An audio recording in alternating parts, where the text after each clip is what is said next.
India के कोलकाता में 9 अगस्त 2024 की सुबह एक ऐसी खबर सामने आती है जो पूरे देश को हिलाकर रख देती है। ये खबर थी एक 31 साल की महिला डॉक्टर की जो कोलकाता के आरजी कर मेडिकल हॉस्पिटल में अपनी ट्रेनिंग कर रही थी। हॉस्पिटल जैसी सुरक्षित जाने माने वाले जगह पर इस महिला का रेप एंड मर्डर होना काफ़ी चौंका देने वाला था। इस घटना का खुलासा तब हुआ जब डॉक्टर के बॉडी का डेथ पोस्टमार्टम किया गया। इस रिपोर्ट ने लोगों के रूह तक को हिला दिया, क्योंकि ये मामला सिर्फ एक मर्डर का नहीं था बल्कि इससे भी ज़्यादा खौफनाक केस था। पोस्टमार्टम में खुलासा हुआ कि उस डॉक्टर की हत्या गला घोंटकर की गई थी, इतने ताकत से कि उसका थायराइड कॉर्डिलॉट तक टूट गया था। इस हत्या से पहले डॉक्टर ने अपनी जान बचाने की भी कोशिश की थी। इसका सबूत उसके शरीर पर बने निशानों से मिला। सबसे डरावना सच तब सामने आया जब डॉक्टर के प्राइवेट पार्ट पर घावों के निशान पाए गए। इससे साफ हुआ कि ये सिर्फ मर्डर का मामला नहीं था, बल्कि ये रेप के बाद किया गया खौफनाक हत्याकांड था। हॉस्पिटल के परिसर पर इतनी बड़ी घटना हो जाती है और किसी को भी कानो कान खबर तक नहीं होती। क्या उस रात कुछ ऐसा हुआ था जिसे जानकर आप गुस्से से बौखला जाओगे? क्या वहाँ कोई और था जिसने इस क्रूर घटना को अंजाम दिया? अगर कोई था तो वो कौन था? उन्हीं सवालों को अब खोजते हुए हम आज इस वीडियो में आपको बताएंगे कि आखिर क्या हुआ था उस रात। किसी भी मेडिकल कॉलेज की शान माने जाने वाले परिसर पर आखिर ऐसा क्या हुआ था, ये सच का सामना होते ही आप लोगों के भी रोंगटे खड़े हो जाएंगे। दोस्तों, ये वीडियो स्टार्ट करने से पहले मैं बता दूं कि मैं वो डॉक्टर को प्रतिमा नाम से रिफ़र करने वाली हूँ एंड ये उसका रियल नेम नहीं है, तो आप कंफ्यूज मत होना। प्रतिमा एक जूनियर मेडिकल स्टूडेंट जो कि आरजी कर मेडिकल कॉलेज एंड हॉस्पिटल से अपने डॉक्टर की ट्रेनिंग ले रही थी। 8 अगस्त 2024 की नाइट शिफ्ट पर होती है और वो अपनी जॉब कर रही होती है। अभी रात के 11 बज चुके थे, तभी उसकी माँ को उसको कॉल आता है, जैसे कि हमेशा आता था, क्योंकि पेरेंट्स को अपने बच्चों की चिंता रहती है। प्रतिमा से उसकी माँ उसका हाल चाल पूछती है कि खाना खाया कि नहीं खाया, और सब ठीक होने पर वो फ़ोन रख देती है। फिर प्रतिमा अपने काम पर लग जाती है। सारे पेशेंट को देखते देखते और काम करते करते 2 बज जाते हैं। उसके बाद अपने दोस्तों के साथ हॉस्पिटल के ही कैंटीन में जाकर खाना खाती है। खाना खाते खाते बातें करते करते रात के 3 बज चुके थे और इस वक्त प्रतिमा थोड़ा थकान सा फील कर रही थी, जो कि नॉर्मल था, क्योंकि वो कभी भी आधे 1 घंटे से ज़्यादा ब्रेक नहीं लेती थी। हॉस्पिटल का एक वर्कर जो कि सुबह की शिफ्ट स्टार्ट होने से पहले हॉस्पिटल के सारे रूम को चेक करता था एंड वो रोज़ की तरह रूम चेक करते हुए सेमिनार हॉल की तरफ आता है।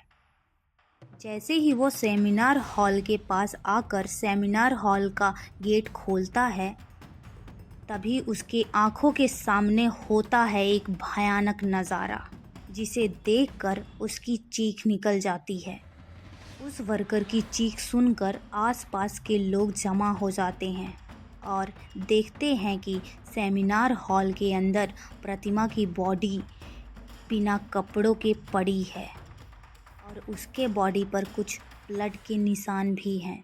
उधर खड़े सभी लोगों के लिए ये किसी ट्रॉमा से कम नहीं था, स्पेशली दूसरे फीमेल्स डॉक्टर एंड वर्कर के लिए, क्योंकि उन्होंने अपनी आंखों के सामने ये नज़ारा पहली बार देखा था, वो भी हॉस्पिटल प्रेमिसेस के अंदर। प्रतिमा की बॉडी देखकर सब स्ट्रक्चर लेके आते हैं और उसको इमरजेंसी वार्ड पर शिफ्ट करते हैं कि डॉक्टर्स उसकी कुछ मदद कर सकें।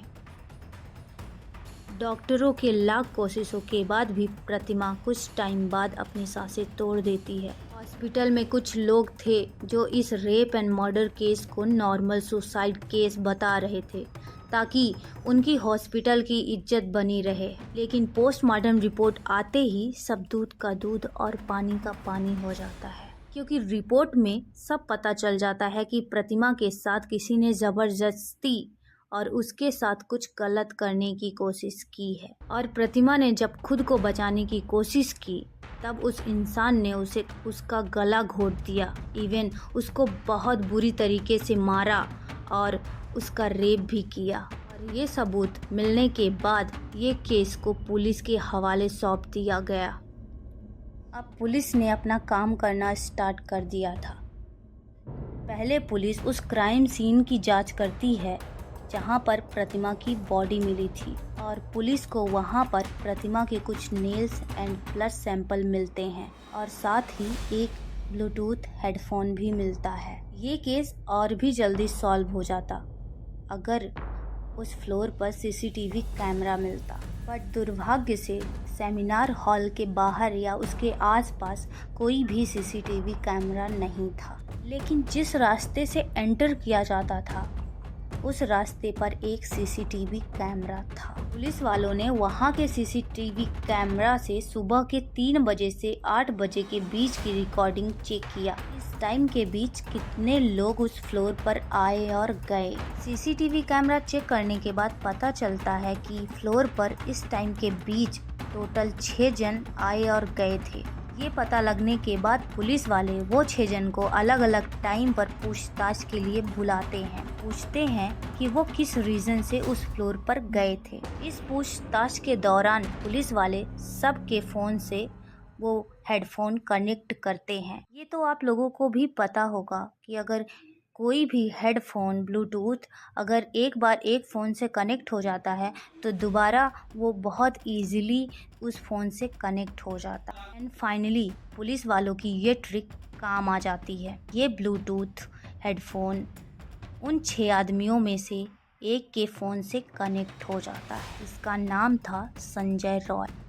संजय रॉय एक सिविल वॉलेंटियर था। सिविल वॉलेंटियर वो होते हैं जो पुलिस के अंडर काम करते हैं और उनकी हेल्प करते हैं छोटे मोटे कामों में। लाइक आपने बहुत सारे ऐसे फेस्टिवल में देखा होगा, भीड़ भाड़ एरिया में देखा होगा, वहाँ पर आप लोगों ने कुछ ऑफिसर को देखा होगा ब्लू कलर का यूनिफॉर्म पहने होते हैं, उन्हें कहते हैं सिविल वॉलेंटियर। तो पुलिस वालों को उसका पहला कातिल मिल चुका था, जिसके बाद पुलिस वाले संजय रॉय से सख्ती से पेश आने लगे। लेकिन संजय पुलिस वालों की किसी भी जवाब का रिप्लाई नहीं करता है, क्योंकि वो उस टाइम भी काफ़ी ज़्यादा नशे में होता है। इस बीच पुलिस वाले संजय के फ़ोन को चेक करते हैं, जिसमें उनको भर भर के पोर्नोग्राफिक कंटेंट मिलता है, जिससे पुलिस वालों को यकीन हो चुका था कि संजय ही प्रतिमा का मर्डर एंड असली कल्प्रिट है। आखिर में उसने डर कर अपना गुनाह कबूल कर लिया। उसने ही प्रतिमा को मारा और उसके साथ रेप किया है। ये पता लगने के बाद पुलिस वाले संजय के घर कुछ और सबूत प्रूफ इकट्ठा करने चाहते हैं। वहाँ पर उन्हें एक शू मिलता है जिसके ऊपर कुछ खून के धब्बे मिलते हैं। पुलिस वाले उसे कलेक्ट कर लेते हैं। थोड़ी और जांच पड़ताल करने के बाद पुलिस वालों को संजय के घर में कुछ कपड़े सूखते हुए दिखते हैं, और ये वही कपड़े थे संजय ने उस रात पहनी थी। ये सब सीसीटीवी कैमरा में कैप्चर हो चुका था। इससे ये भी साबित हो चुका था कि संजय ने अपना सारा सबूत मिटाने की भी कोशिश की। जब संजय को पुलिस स्टेशन पूछताछ के लिए लाया गया था तब वो काफ़ी ज़्यादा नशे में था। वो सब ये इसलिए कर रहा था ताकि उसने नशे में किया ये बात सुनकर उसको कम सज़ा मिले। पुलिस वाले शूज़ पर लगे उस ब्लड को चेक करने के लिए भेजते हैं और वो प्रतिमा के ब्लड से मैच हो जाता है, जो कि काफ़ी ज़्यादा सॉलिड प्रूफ था संजय के खिलाफ। सारी रिपोर्ट और डिटेल्स को एक साथ कंबाइंड करके पुलिस वालों को पता चलता है कि उस रात संजय रॉय काफ़ी ज़्यादा नशे में था और वो रात के 11 बजे हॉस्पिटल में एंटर करता है। संजय उस हॉस्पिटल में नाइट शिफ्ट करता था। उसे उस जगह की काफ़ी अच्छी नॉलेज थी, पर कैमरा है और कहाँ पर कैमरा नहीं है। वो आराम से उस हॉस्पिटल के 4th फ्लोर में जाके बैठ जाता है, क्योंकि वो नहीं चाहता था कि कोई भी उसे इतने नशे की हालत में देखे, वरना वो अपनी जॉब से हाथ धो बैठता। 4th फ्लोर पे आते ही वो अपना आराम से सो जाता है।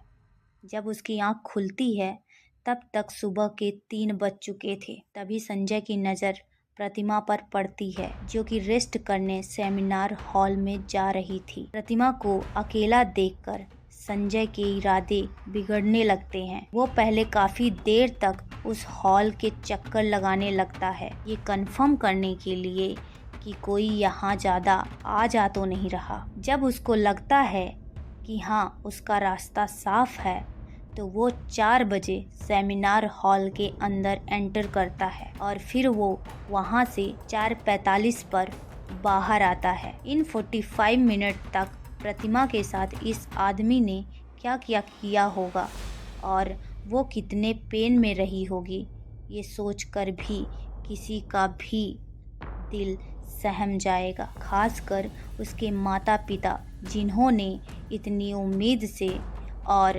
सैक्रिफाइसेस करके अपनी बच्ची को पढ़ा लिखा के अपनी बच्ची को डॉक्टर बनाने भेजा था। प्रतिमा अपने माँ बाप की अकेली बच्ची थी, तो उनके लिए तो ये किसी सदमे से कम नहीं था। एंड गाइस, ये केस अभी भी क्लोज नहीं हुआ है एंड 23 अगस्त तक संजय रॉय को कस्टडी में रखा जाएगा। सो गाइस, मैं तो यही चाहती हूँ कि प्रतिमा को जस्टिस मिलना चाहिए।